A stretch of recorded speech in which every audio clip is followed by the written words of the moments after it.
Hello team, welcome to another ATP Geopolitics video with myself, Jonathan M.S. Pearce. This is Ukraine War News Update, second part thereof for the 20th of May 2024. I'm going to place both the military aid and the geopolitical segment together in the same video again.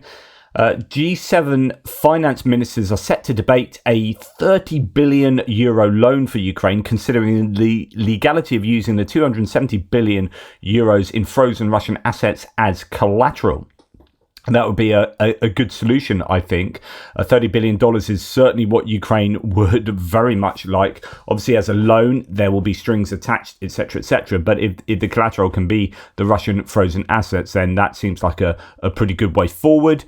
Grant Shapps, the UK Defence Secretary, yesterday said the UK has rushed 1 million rounds of ammunition, air defence missiles and drones to Ukraine's front line to help hold Putin's army back. Russia's new offensive must be a wake-up call for the world so that every nation fast tracks their deliveries. And indeed, a little bit more detail on that. That includes 100 missiles. Don't know what the missiles are. The UK doesn't operate Patriot, so there won't be, unless they've bought them from somewhere else. I doubt it'll be any of those things. More likely things like Brimstone, Starstreak, sort of Martlet type missiles for man-portable air defense systems or similar. So short range air defense missiles, I would have thought, and as mentioned, probably some Brimstones and whatnot.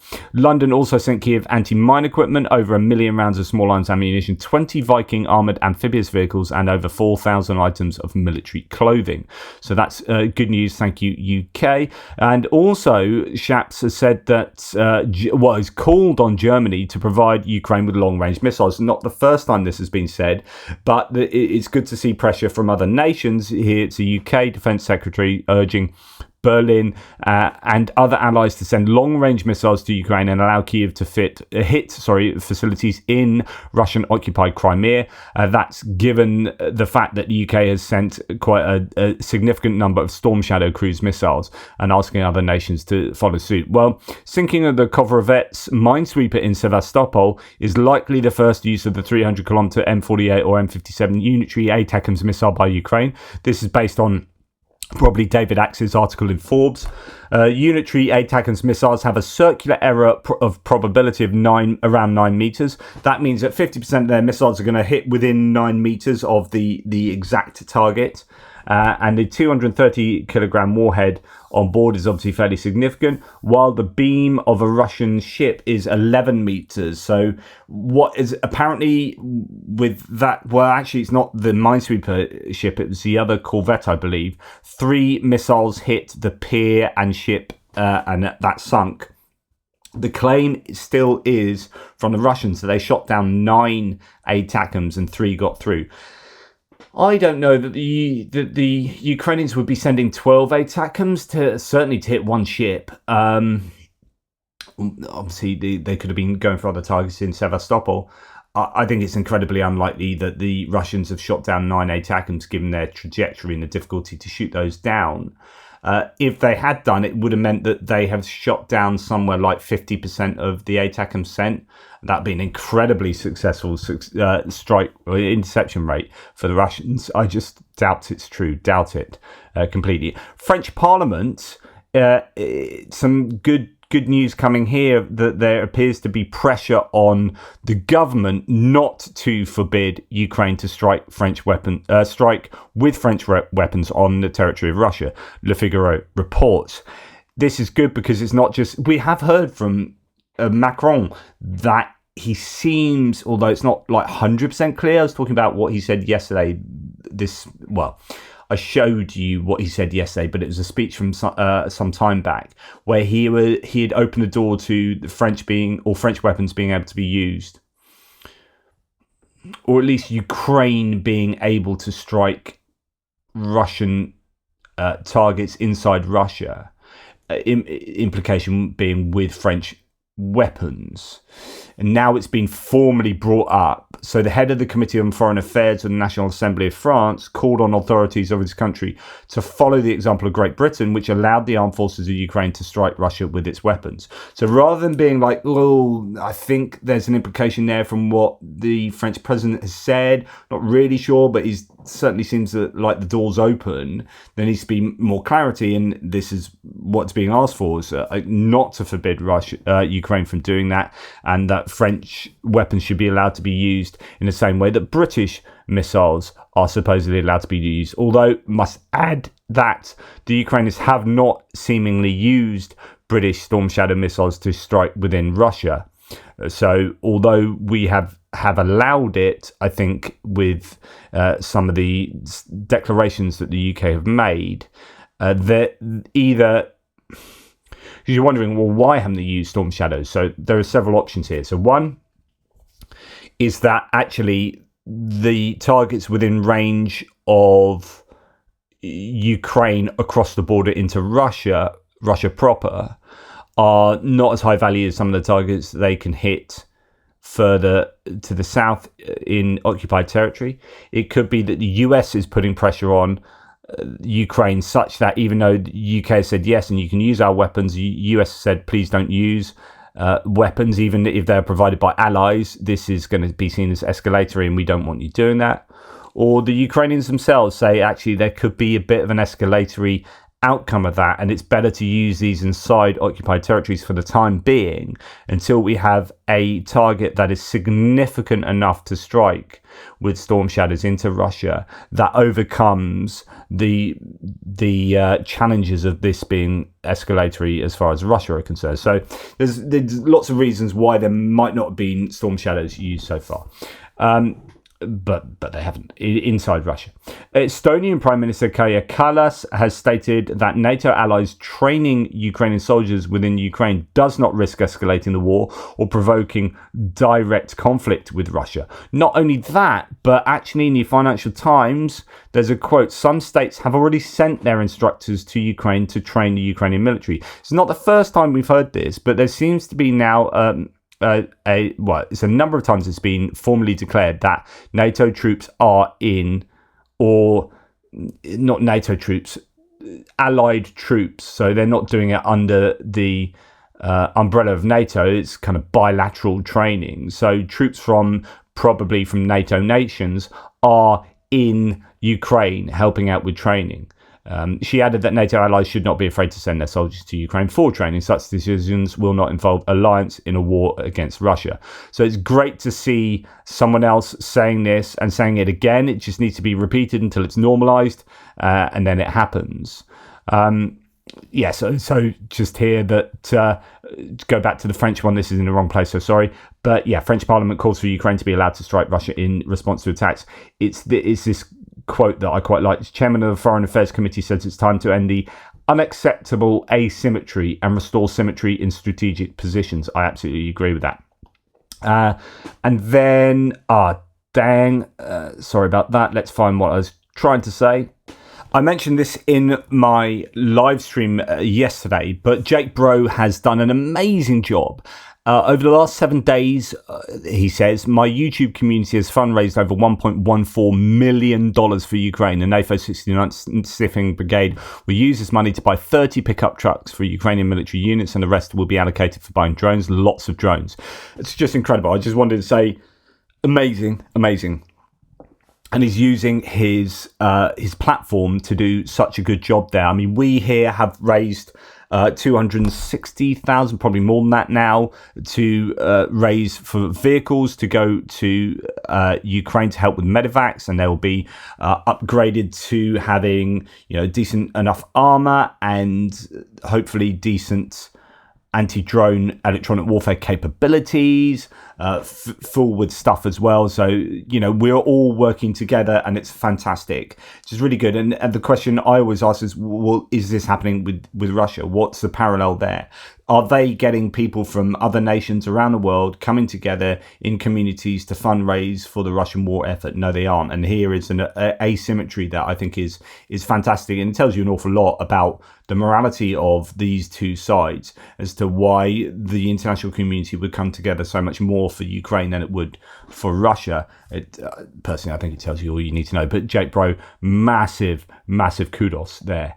All right, so moving on to geopolitical topics, and of course we're going to start with what's happened in Iran. So a helicopter carrying Iranian President Ebrahim Raisi, Foreign Minister, and Iran's East Azerbaijan province governor, and Ayatollah Mohammad Ali al-Hashem, not the main Ayatollah, that is, along with several other people, crashed in a dense forest in East Azerbaijan. According to Iranian media, Raisi has died. The other bodies are being sought, but likely that all passengers have died. Iran's first vice president, Mohammad Mokhber, will serve as acting president for 50 days until new presidential elections organised by a special council. Now, although he's getting, commiserations and condolences and all that from the international community, he's not particularly a nice person. Ebrahim Raisi, the president of the Islamic Republic of Iran, says Masih al-Nijad, known to us Iranians as the Butcher of Tehran, is dead. He has been killed in a helicopter crash. Why should I hide my feelings while many young Iranians, especially women who have been wounded during uprisings, are sharing videos of dancing in joy over his death? His regime sent killers to New York to assassinate me, but I am alive and writing about his death. We Iranians will fight for our freedom, democracy and dignity until the day we get rid of Ayatollah Khamenei and his religious dictatorship. So there is no love lost for this leader among many people, and probably largely in the international community. The question is, what will happen now? Will Iran have a change of trajectory? What will international players be doing to try and court any new rulership towards their side? Or is Iran so firmly ensconced in this axis between China, Russia, and you could include North Korea and other players too?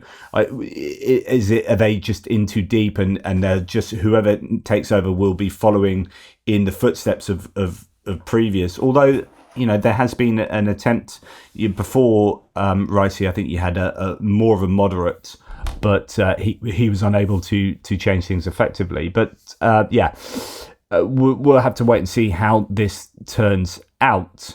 The executioner from Tehran says next, revealing details of the gruesome biography of the Iranian president who died in a helicopter crash. He was one of 4 men involved in the mass executions of Iranian political prisoners in 1988, the executions of minors, brutal tortures of Iranian prisoners, including amputations, and supported Islamization of society, restriction of women's rights, and control of the internet. Absolutely incredible. I saw you quite often see these videos of Iran before the revolution and whatnot, back in the very early 70s, and you saw these beautiful children at schools, girls and boys together, and people walking in Western clothes, and it all looks just completely normal, as we'd say, normal country. And it's not to try and project my cultural norms on other people, but there was a country that had a revolution and it went south, and it was a bit like we've seen with the Arab Spring to some degree. You can hijack these revolutions and take them in a direction they weren't initially intended to go in, and Iran is the kind of outcome of that after many decades of increasingly constrictive rules. And that's where we are now, and it's a shame. I did interview an Iranian friend of mine on my other channel, so if you want to see although not since this has happened, this is going back about a year, but if you want to get a handle on that, I think go and check out my Atypical Philosopher channel and see. I might check him out and see if he's up for another chat, actually, to get a handle on what's going on here. Right, so The Times has written an article saying Putin has put Russia on a permanent war footing, as in, this isn't just like, we're going to move to war footing in a kind of chronologically localized way. This is a proper war footing that is a lot deeper than people might think. So Putin has reshuffled his government, integrating the country's defense and civil economies to turn it into a permanently mobilized state, writes Russia expert Mark Galeotti. The latest reshuffle in the Russian government shows that dictator Putin plans to radically change the country and turn it into a constantly mobilized state that wages constant wars and profound consequences for the rest of the world. Quote, the headline move was the removal of Sergei Shoigu, the long-serving defense minister, and his replacement by Andrei Belousov, a former deputy prime minister. The new man, an economist by training, is no more a soldier than his predecessor, but he is an organizer and a planner who has been appointed to prepare the ministry and the country for a long war. He said, Galeotti says. So the expert, so this is going back to Anton Gerashchenko, the expert recalled that during his speech in the Federation Council, Belousov said that his priorities were to integrate the defense and civilian economies, which actually means shifting the country's economy to the needs of the war and to make the ministry, quote, truly open to innovation, which means more than just buying the latest technology and drones. Galeotti noted that the issue of Gerasimov, the head of the Russian General Staff, happened in spite of, not because of, Moscow's top leadership. The reshuffle in the defense ministry announced on Tuesday is an attempt to close this gap. New defense minister Belousov quickly fired 3 deputy ministers from Shoigu's team, and new arrests have already taken place, including former chief of the General Staff, Lieutenant General Yuri Kuznetsov, who was detained on Monday on corruption charges. The author wrote that the main reshuffle indicates that Putin foresees a long war of attrition, which he believes will depend on organising what he sees as Russia's 3 key strengths: its military-industrial complex, the population, and its will to win. Galeotti points out that the creation of a state that is constantly at war has many positive advantages for the authorities. It means that the state will control the economy more closely, so close that so those close to Putin will have more opportunities to steal. Also, in a militarized state, it is easier to justify the suppression of critical choices, and there is an alibi for all the unfulfilled promises regarding the economy, infrastructure, and social security. Quote, this will not end in Ukraine. Unfortunately, it is unlikely that this conflict will be resolved in the next few years, but in any case, Putin has made it clear that he sees this as essentially a proxy war with the West. There is no credible evidence that he has any desire to start a direct conflict with NATO, but he sees himself as someone who is already at war, economically, politically, culturally, and socially with the West. Nothing I disagree with there particularly. Russia is using civilians and commercial ships for sabotage and spying in Europe, but governments hesitate to go public for fear of escalation and spreading panic. This is an article in the Wall Street Journal. Russia's hybrid assault, allegedly targeting critical infrastructure in NATO countries, is a challenge to European democracies that have a high bar for evidence of culpability. And that's a problem, is the deterrence that is in place to stop people outright complaining about this, like the idea that this will escalate into being more than a political spat, but actually fuels further escalation in what is evidently a war that's ongoing between all of us. I talk about us being in World War III, but people don't want to escalate that. So we know that Russia are doing cyber attacks. We know that they're using civilian ships to spy on us. We know that this, but we don't shout about it in the press because it then escalates into what could then be an outright war between us and Russia. Well, sod it. Like, goodness me, we're pretty much already there. We are helping out Ukraine. Many of our countries of people who are watching this are providing, as much as we can, or a lot, or not enough, but stuff. We are providing weapons and money to Ukraine in a war against Russia. In other words, we're kind of fighting this proxy war against Russia. And I don't mean that in this pejorative sense. I just mean it in a pragmatic sense. That's what we're doing. We're throwing everyone but troops over there. And in fact, now I've just told you that there's evidence that there are at least trainers from some of our nations over there helping Ukraine. So, we are involved in a war, and I think we should accept that publicly, and I think we should tell our population that, and I think we should say, look, here's a ship, a Russian cargo ship that's being used by the Russians to spy on us, and let's have it all out in the open, and let's say it for what it is. Let's not pussyfoot around anymore. Okay, so EU sanctions news here. Quote, France and the Netherlands are seeking European Union sanctions on any financial institution in the world that helps Russia's military pay for goods or technology for making weapons, according to a proposal seen by Reuters. This is brilliant. I think this is what needs to happen. Well done, France and the Netherlands. Under the proposal, anyone in the EU could be banned from doing business with any financial institution in the world identified by the EU as directly or indirectly helping Russia's military obtain forbidden dual-use goods and technologies. Such a ban could be a powerful incentive for financial institutions in the Middle East, Turkey, or even China not to engage in deals to supply EU-sanctioned dual-use goods to Russia, as they could lose access to European business and the EU's financial markets. Yes. As PS01 then says, the French and Dutch proposal is basically the equivalent of US secondary sanctions that the US has been reluctant to use, escalation management. Switzerland and any major financial centre are likely to adopt the same package if it goes through. I think we need to, as I say, stop pussyfooting around. Let's do this. Let's be serious about this. But it goes back to what I was talking about in my first video today, which is that is there evidence that the US wants Ukraine to win, but not for Russia to lose big time, and therefore it needs to eke out until Putin dies or Russia sort of retreats with its tail between its legs. I don't think that's realistic. It's not going to happen. So we need to just go all in and have Russia capitulate and reset, is my opinion. However, on the other hand, we have Austria here. So Austrian construction company owner Otto Hirsch is touring occupied Luhansk with material aid, pleasing Russian diplomats and propagandists. I don't know anything about this person. If there are people who know about him, Austrians who are watching, let me know what this is all about. Let's try and get a translation on that. Translate that into English. Austrian businessman Otto Hirsch, who was on a visit to Luhansk People's Republic, LPR, from the 16th to 17th, brought material assistance to residents of a multi-storey building in Elchevsk, which was hit by a drone by the armed forces of Ukraine in March. So he is out and about helping out the Russians, effectively. Finland is about to change its law to block migrants entering from Russia. This could mean Helsinki breaches international commitments.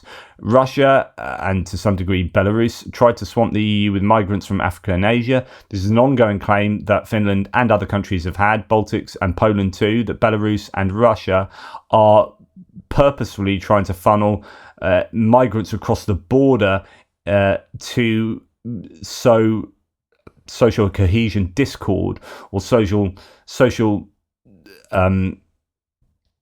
what's the opposite of cohesion? Incoherence. Lack of social cohesion. This is, and I know some people disagree with that. I know Berthold in my threads sometimes calls this out as what's actually going on, but the claims are, and there is evidence that this has been happening from interviews of migrants who have been involved in this.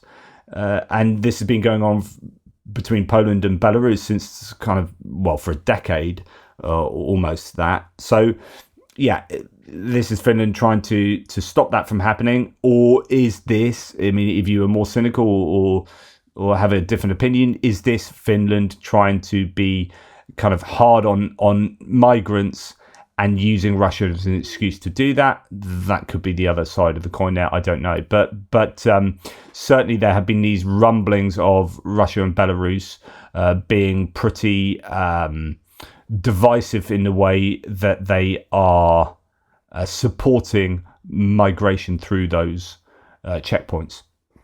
Now, going on to Georgia, officials responsible for pushing forward Georgia's Russian-style foreign agents law could face asset freezes and travel bans under a new bill to be presented to the US Congress. So hopefully that gets through the US Congress. That shouldn't be too controversial. It depends how supportive people are trying to be of Russia.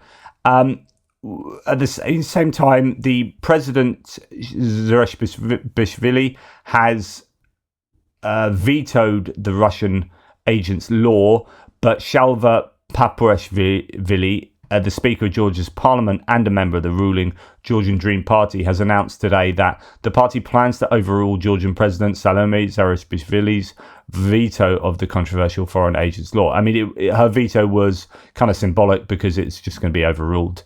unfortunately. But good effort and saying the right things.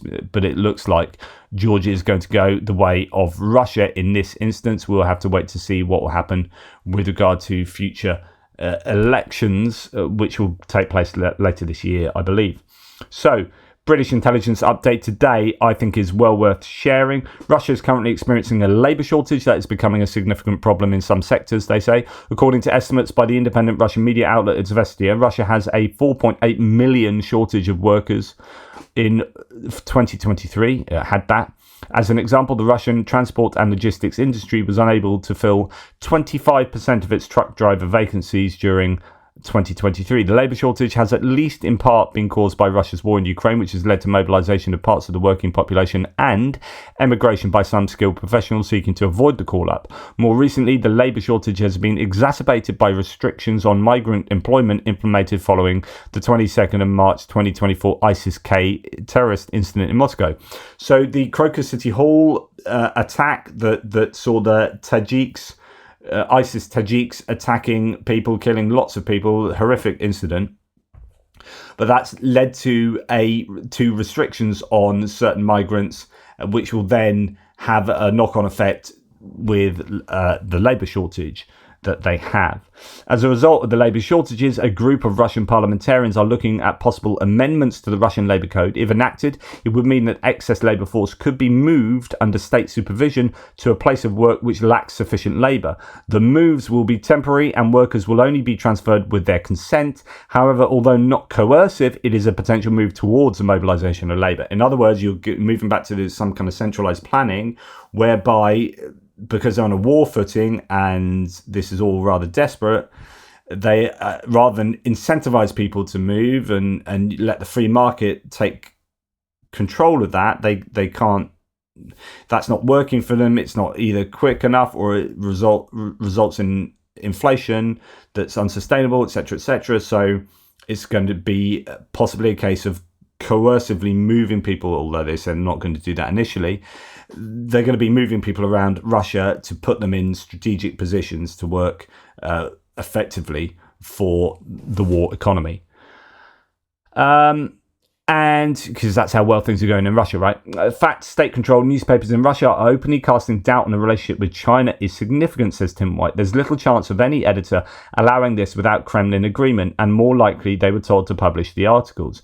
Okay, let's go to Steve Rosenberg, who's doing a fantastic job in Russia still, reporting for the BBC.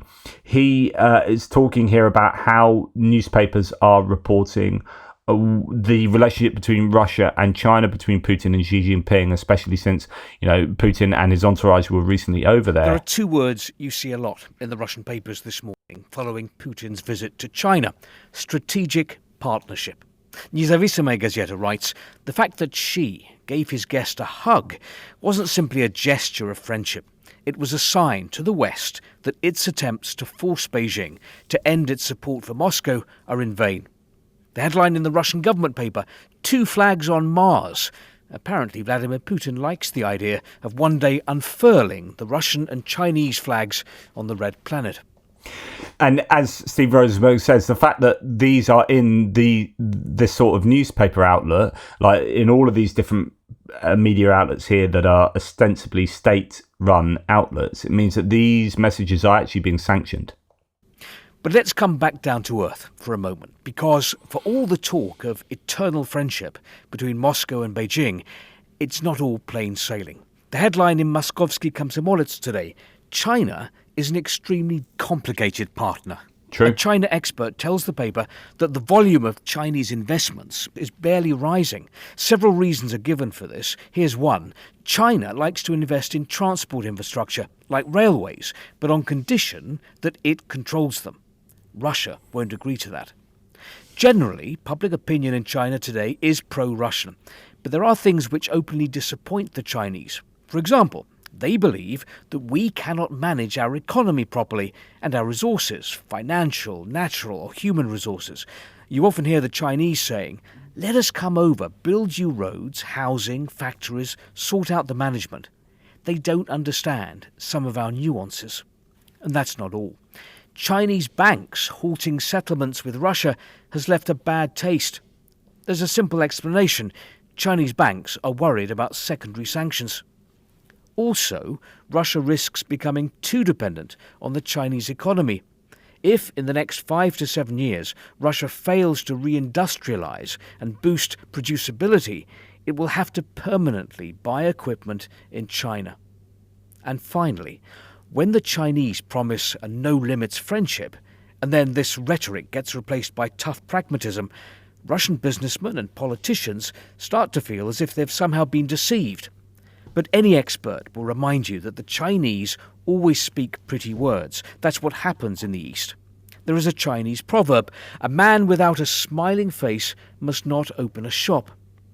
But also, in the Russian mentality, there is some kind of Chinese alarmism, an irrational distrust. I just don't trust them, and that's it. You can see that from what people are writing online, claiming without any evidence that China wants to grab the Russian Far East. Back to Независимая Газета for this. Putin's trip showed that the partnership between Russia and China does have limits. For example, nothing specific was said about when construction will start on the Power of Siberia 2 gas pipeline. Russia is very keen on this project since its gas exports to Europe are rapidly declining. Fascinating stuff, and it just goes to show that there is a strange relationship between the two. There's a marriage of convenience, and in fact, as some of those people were worrying about, Russia is to some extent a vassal state of China, and China is perhaps looming over those regions to the east of Russia, looking at taking them on board. Also, the desire to have that Belt and Road Initiative that they have elsewhere around the world. We'll invest in your country, but, what's your small print? Because if you don't pay us, if you default on the loans or payments, then we'll take control over this infrastructure. And also, we want to control this infrastructure when it's built. So we'll be managing the infrastructure on your behalf. That's what they do around the world, and that's what they want to do in Russia. But Russia's like, yeah, no, we'd like your investment, but without all the strings attached. And China's, yeah, nah. So you're not seeing as much investment from China into Russia. Just fascinating that the Russians are cognizant of this, which they will be, like behind closed doors they will be. It's that they're allowing that to go out into the media spaces, the information spaces. So what is their end game here? There is obviously some very there's some 4D chess going on between the two nations, of course, but there will be some signaling going on from Russia to China here about, look, we know what you're up to, guys, and this is us telling you that we know what you're up to, because we know you're going to be watching our media sources here. So that is good news for Ukraine. It's good news for the West in general that the Russians are definitely aware of the threat that China is to Russia, and the fact that this isn't a no limits partnership. These guys aren't together no matter what. There are some tensions there, and of course the West will want to, or the US, EU, UK will want to drive wedges into those little cracks to turn them into chasms. Interesting stuff. Anyway, thanks for watching. Please like, subscribe and share. Take care, and I'll speak to you soon.